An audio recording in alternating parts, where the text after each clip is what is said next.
नमस्कार दोस्तों, आपके YouTube channel learn and relax GK में आप सबका स्वागत है।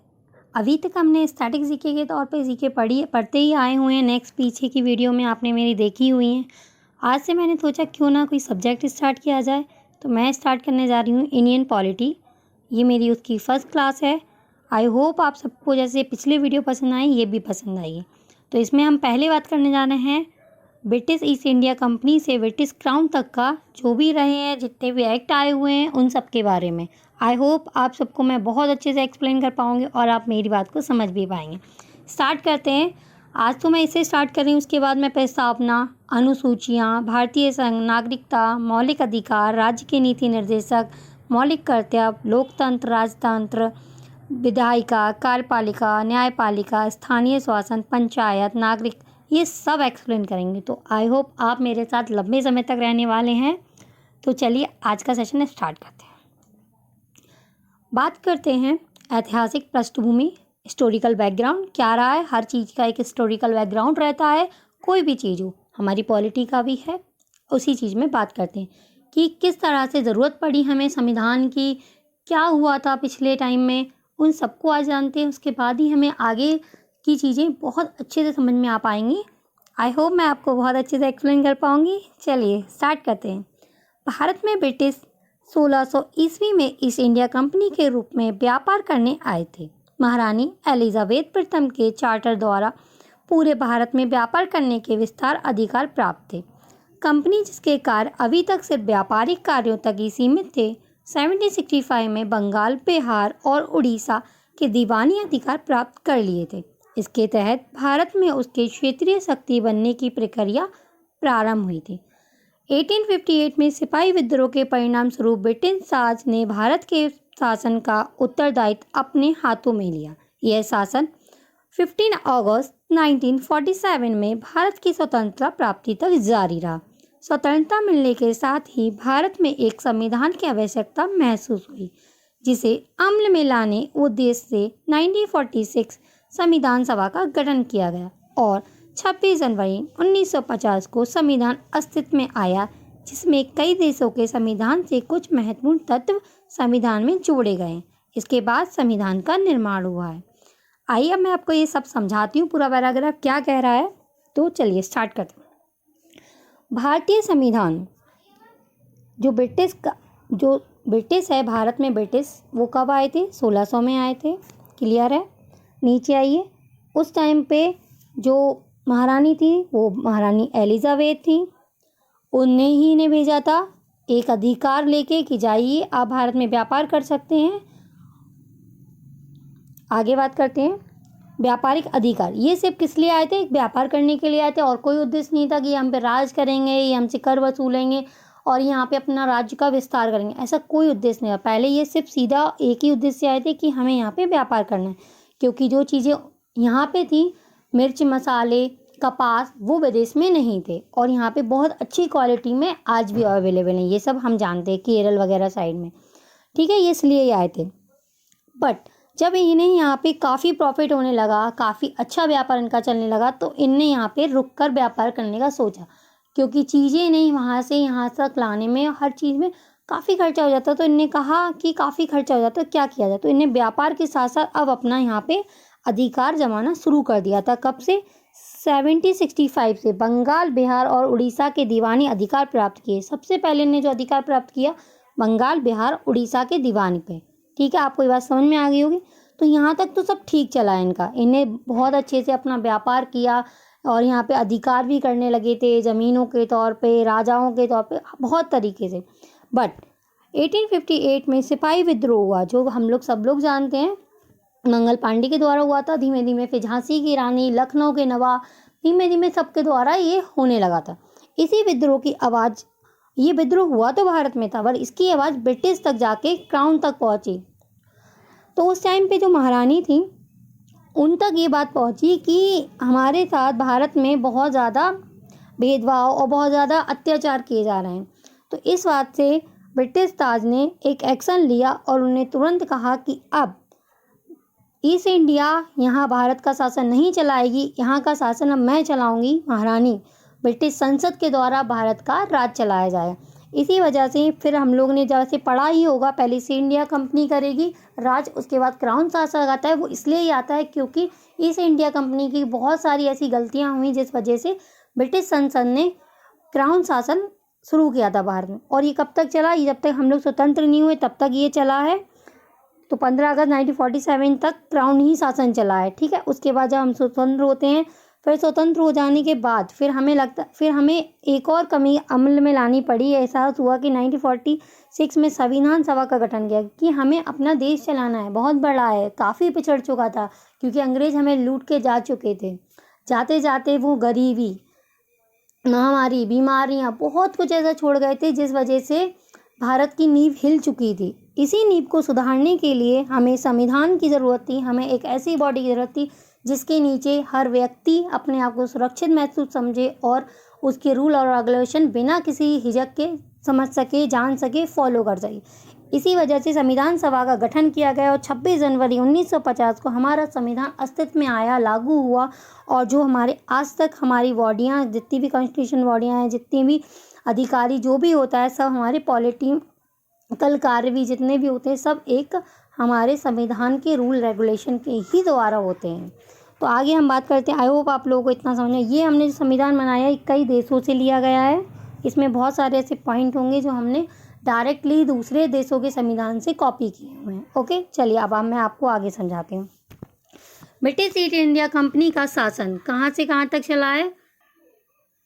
1773 से 1858 तक। पहले हम कौन सा वाला एक्ट आया था हमारे यहाँ, ये बात करते हैं। 1773 में रेगुलेटिंग एक्ट, उसके बाद आता है 1784 में पिट्स इंडिया एक्ट, 1793 में चार्टर एक्ट, 1813 में चार्टर अधिनियम फिर से आता है, 1833 का चार्टर अधिनियम, 1858 का चार्टर अधिनियम। ये सारे एक्ट हैं, अधिनियम है। क्यों लाए गए, कैसे लाए गए, कब आए, इसके बारे में आगे बात करते हैं। पहला एक्ट 1773 का रेगुलेटिंग एक्ट को माना जाता है। यह भारत आने वाला पहला अधिनियम था। इस अधिनियम का अत्यधिक संवैधानिक महत्व है।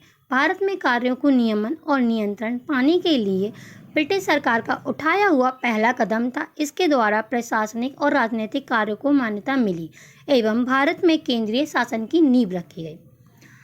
तो मैं आपको बताती हूँ, ये हमारे यहाँ पे पहला एक्ट आया था। ये हमारे भारत में इसे संवैधानिक महत्व की बहुत ज़्यादा वो थी, प्राप्ति थी। अधिनियम का अत्यधिक संवैधानिक महत्व था इसका।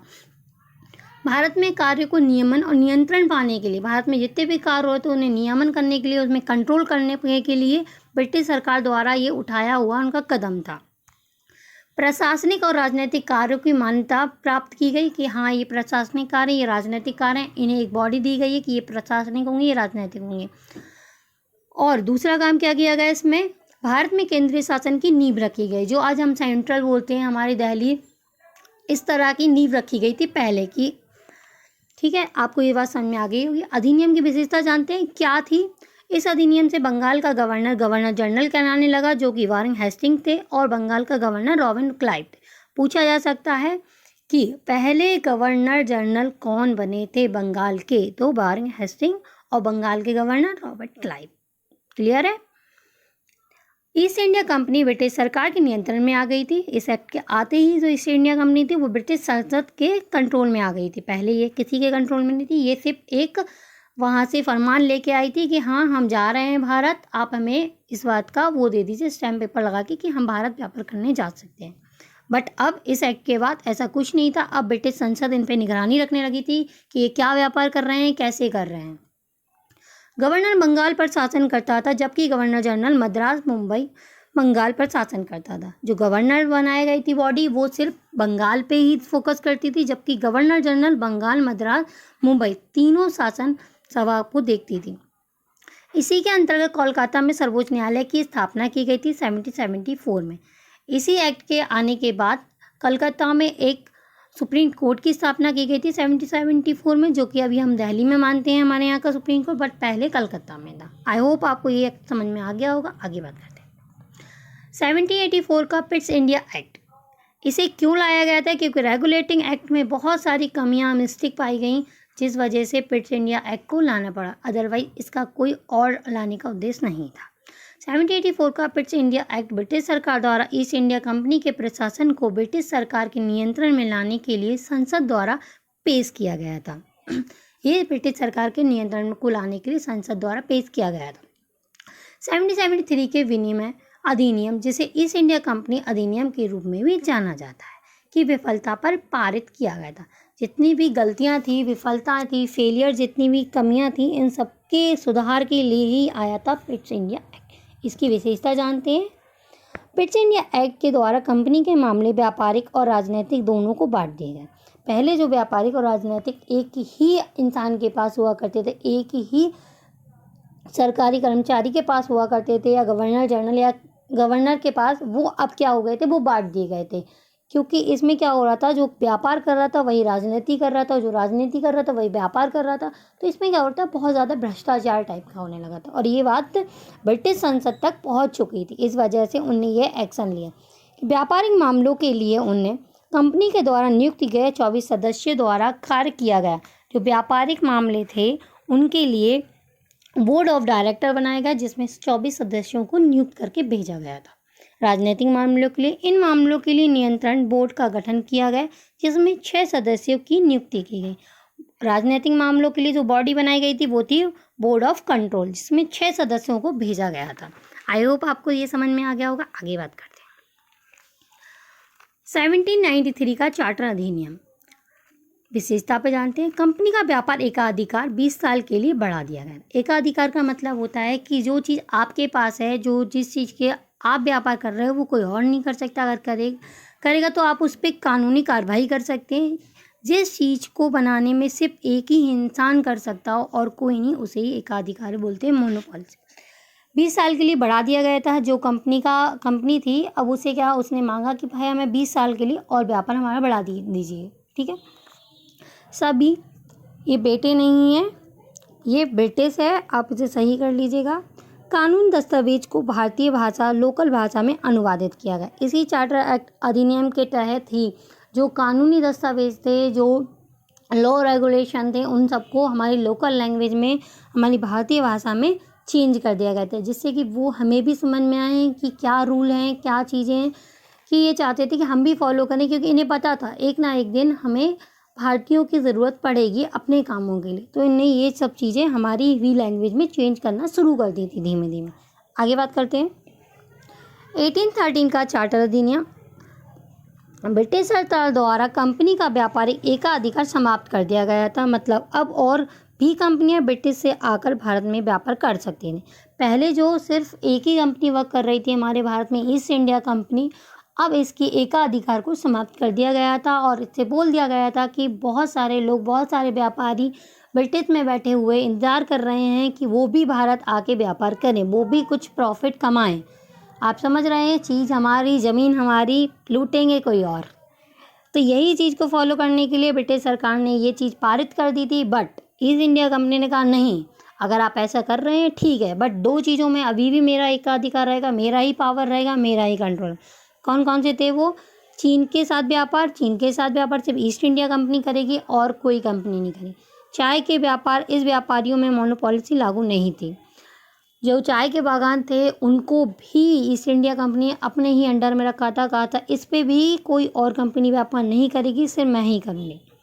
आपको समझ में आ गया होगा आई होप। अधिनियम की विशेषता जानते हैं। ईसाई मिशनरियों भारत में अपने धर्म का प्रचार कर सकती थी। इसी नीति के द्वारा भारत के लोगों का धर्म परिवर्तन किया गया। तो आप समझ रहे होंगे, व्यापार भी करेंगे, सब करेंगे, अब हमारा धर्म परिवर्तन भी करेंगे, क्योंकि इनने एक रूल निकाला था कि जो ईसाई मिशनरियों के साथ अपना धर्म परिवर्तन करेगा उन्हें हम स्पेशली कुछ छूटें देंगे, जिनके तहत उनकी जीवन निर्वाह आराम से किया जा सकता है, वो अपने जीवन को बहुत ही सुखद अनुभव करके जी सकते हैं। इसलिए इनने कुछ लालच भी दे दिया था, जैसे लोग अब तो बदलेंगे ही अपना धर्म। पहली बार शिक्षा के लिए बजट प्रावधान किया गया था। इस एक्ट के द्वारा ही हमारे लिए शिक्षा के लिए बजट बनाया गया था, जो अभी बनता है, पहले नहीं बनता था, बट ये एक्ट आया तो शिक्षा के लिए एक अलग से ही बजट बना दिया गया था कि अब शिक्षा के लिए इतना वो किया जाएगा खर्चा। आई होप आपको समझ में आया होगा। नेक्स्ट पे चलते हैं। 1833 का चार्टर अधिनियम, इस अधिनियम के द्वारा कंपनी का व्यापारिक एकाधिकार पूरी तरह समाप्त कर दिया गया था। जो दो चीज़ें ईस्ट इंडिया ने रख ली थी अपने पास, मांग ली थी कि ये इन पे हम अधिकार नहीं देंगे किसी और कंपनी, 1833 जैसे ही 20 साल बाद ये वाला चार्टर अधिनियम आता है ब्रिटिश संसद से, तो वो दो चीज़ें भी उससे छीन ली गई थी। बंगाल का गवर्नर जनरल अब तो पूरे भारत का गवर्नर जनरल कहलाने लगा था। पहले जो सिर्फ बंगाल का गवर्नर जनरल था, अब वो पूरे भारत का गवर्नर जनरल था। वो पहले बंगाल को संभालता था, अब उसे पूरे बंगाल को नहीं, पूरे भारत को ही संभालना था। भारत का प्रथम गवर्नर जनरल विलियम बेंटिक को बनाया गया था। मोस्ट इंपॉर्टेंट क्वेश्चन है, ध्यान दीजिएगा। एक विधि आयोग की स्थापना 1834 में की गई थी। विधि आयोग का चेयरमैन लॉर्ड मैकाले को बनाया गया था। विधि आयोग भी बनाया गया था, कब बनाया गया था क्वेश्चन आता है, तो 1834 में। इसके चेयरमैन कौन थे, इसकी स्थापना करने वाले, तो लॉर्ड मैकाले थे। 1834 ईस्वी में दास प्रथा का अंत किया गया था। मोस्ट इंपॉर्टेंट क्वेश्चन है, ये यूपी ट्रिपल में आया हुआ क्वेश्चन है, याद रखिएगा। लॉर्ड मैकाले को ही भारत में ब्रिटिश शिक्षा, अंग्रेजी की शिक्षा का जनक कहा जाता है। ये क्वेश्चन भी आया हुआ है, ऑलमोस्ट सारे क्वेश्चन ही आए हुए हैं, बट ये मैंने खुद देखे हैं, तो मैं आपको इन पर और भी ज़्यादा ध्यान देने को कहूँगी। अगर पूछा जाएगा कि हमारे यहाँ पे जो अंग्रेजी शिक्षा हम बड़े धड़ल्ले से बोलते हैं ना कि मुझे इंग्लिश आती है, लाने वाले कौन थे, तो लॉर्ड मैकाले थे, ये भी पता रखना ज़रूरी है।